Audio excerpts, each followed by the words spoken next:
일자리를 가지려면은 참 준비를 해야 되죠. 근데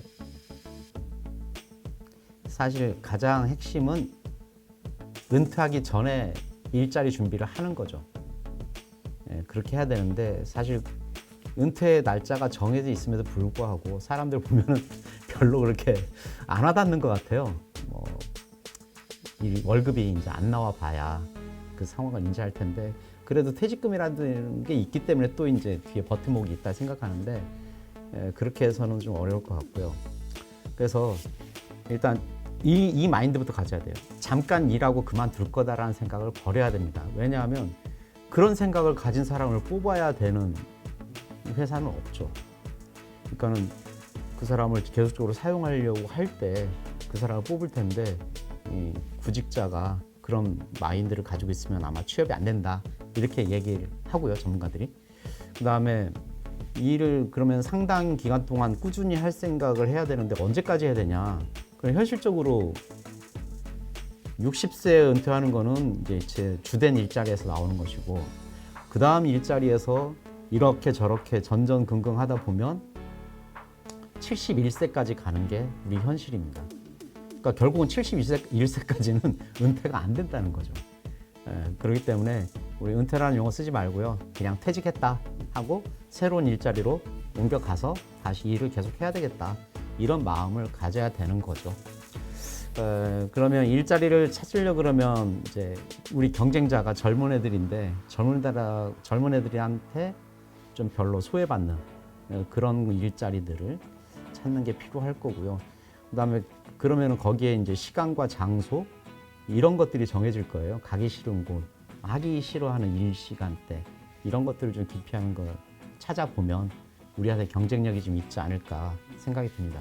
그래서 60세 이후에 이제 가능한 일자리들을 영역별로 보면 한 7개 정도 자리가 있거든요. 첫 번째는 일단 개인 교습이나 교육하는 겁니다.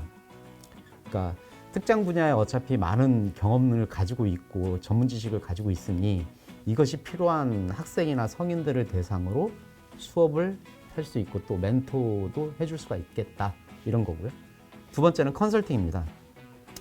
자, 컨설팅이라는 거는 문제를 해결해 주는 건데 그러니까 어차피 내가 가지고 있는 전문 지식을 가지고 기업이나 개인한테 조언이나 지침, 해결책 이런 것들을 제공할 수가 있겠다. 그다음 이제 세 번째는 프리랜서 또는 자영업입니다. 어차피 내가 벌어서 먹고 살아야 되니까 자영업이나 프리랜서랑 같은 거니까 자 이거는 각자가 가지고 있는 전문 지식을 가지고 그 필요한 기업이나 개인한테 돈을 받고 제공할 수 있는 거죠. 네 번째는 이제 의료 및 사회 서비스인데요. 우리나라가 고령화 사회가 되다 보니까 의료 서비스는 굉장히 많이 필요하고 또 노약자라든가 사회 취약계층 이런 데에서 사회 서비스 분야에서 굉장히 많은 도움이 필요해요. 그렇기 때문에 여기에 필요한 가정의료보좌관이라든가 의료보조원, 사회복지사, 간병인 이런 거에 대해서 수요는 계속 높아가고 있습니다. 그러니까 여기에 대한 준비들을 좀 하면 좋을 것 같고요. 다음에 이제 잘 안 되면 결과적으로는 이제 봉사활동 쪽으로 방향을 잡아야 되는데 비영리 단체에서 일을 하거나 아니면 자원봉사를 하거나 이런 건데 그런 걸 했으면 좋겠어요. 그 다음에 돈 되는 자리도 있습니다. 고객 서비스를 해야 되는 곳 또는 판매하는 곳 이쪽에는 어쩌면 나이 먹었다고 배척당할 수도 있겠지만 나름대로 이 사람들의 그 능수능란한 서비스 마인드, 태도 이런 것들 때문에 오히려 고객 지원을 하는 담당자가 되거나 소매상으로서 판매원이 되거나 이런 걸 하는 사람들이 지금 있습니다. 주변에. 그러면 될 것 같고요. 그 다음에 7번째로 본다 그러면 창의적인 일을 좀 할 수도 있겠죠. 거기에 대표적인 게 이제 예술 활동이겠죠. 그림 그리기, 음악하기, 미술하기, 사진 찍기, 조각하기, 공예품 만들기 이런 것들. 그다음에 이제 글쓰기 이런 것도 있고 이런 것들을 좀 할 수 있다. 여기에는 돈이 있을 수도 있고 없을 수도 있습니다. 그런 거고. 8번째는 지역사회 일자리에 좀 관심을 가지면 좋겠어요. 그래서 사례를 좀 보니까 일본이 우리보다 좀 앞서가니까 일본 홋카이도에 이런 게 있어요. 신지토세 공항이 있는데 여기에서 입국 심사장에 줄 세우게 하는 사람이 누구냐면 70대 지역 주민이 하고 있다라는 거죠. 최고령자는 84세고 그 다음에 하루에 한 7시간씩 주 3, 4일 이 정도 근무하는 패턴.